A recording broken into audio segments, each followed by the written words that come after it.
How's it going, everybody? Nick Daniels here. So you're gonna hear the dogs barking. Dixon, hey, stop that. You're gonna hear the dogs barking over there. There's not much I can do about them. I'm gonna make sure this guy over here, he doesn't leap the fence or whatever while he's doing his business. So he's getting a little ready. Come on, boy. Come on. Come on.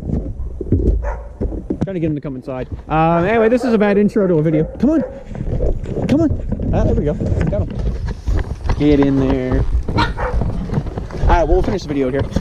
So anyway, I want to make a little video here, a vlog. This is not the vlog I expected to make, but as of right now, I have not heard from the establishment that I applied to. So as far as I'm aware, and as far as they told me, I don't have the job.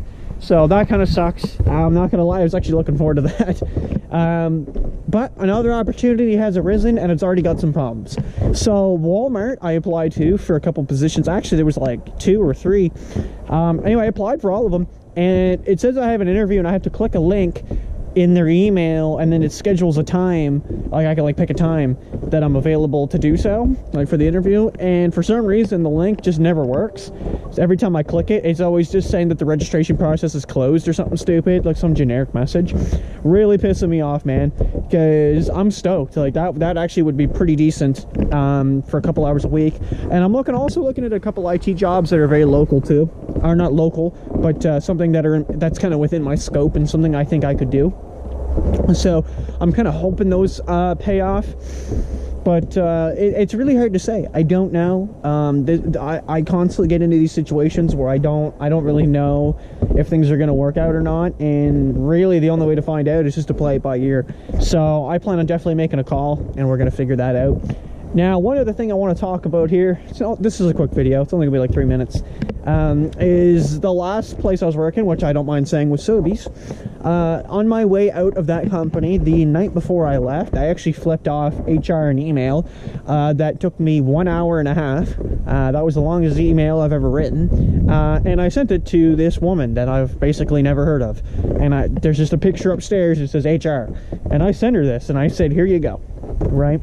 And I got to tell you, it felt good at the end of the day just to send it. Like, literally don't even know if anything's going to come of it. And I said in the email, I absolutely don't even care if you don't even respond. It's like, I just had my voice heard. And I was pretty clear that that is not a place I would recommend anyone to work for, and I don't mind saying it in this video. It's just not something I would put somebody through.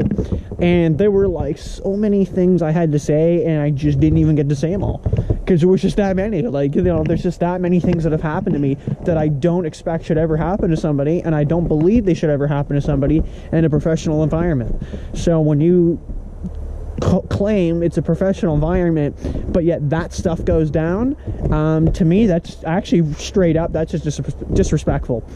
And yeah, so like I said, I flipped her this email, and I really didn't expect anything of it.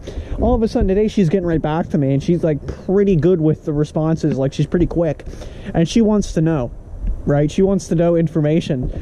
So apparently she's just gonna call me tomorrow, and I'm gonna play it by ear. I don't really know what to expect of that, but I didn't ever specify where what location I worked or anything, or anyone's name actually, for that matter. But then she did ask. She's like, well, yeah, what store were you working at? And you know what? I said, fuck it, I don't really work there anymore. I can tell her I don't mind. And that's the point of HR. It's not necessarily like I had a bad experience and I want them to pay. It's because I want future employees to not have to walk into that environment worrying about what I did, right? If an employee if someone just gets hired 2 weeks from now, and they walk in and that's the first thing they're noticing is this stuff that I've briefly talked about, or, you know, in depth in the email, and they start noticing this shit, right? You know what a lot of them do? They just quit. They really do. They're disgruntled. They just feel like worthless, and they just leave. And you know what the worst part about it, and I hate to say it, but it really is true, a lot of the managers will then just sit there and shit talk the employee and be like, well, they were worthless or whatever, they quit, whatever. Like, they're just the talk of the town. I'm like, no, because they realized that it was that bad and they left, right? I was just the one who was an idiot, and I stuck it out too long. That's all that was. So, quick update video for you there, folks. We'll see about the Walmart thing. We'll see if that's going to happen. If it does, honestly, I'd be pretty stoked. All right, we hit that 5-minute mark here. So, thank you so much for watching. We'll see you in the next video. And as always, peace.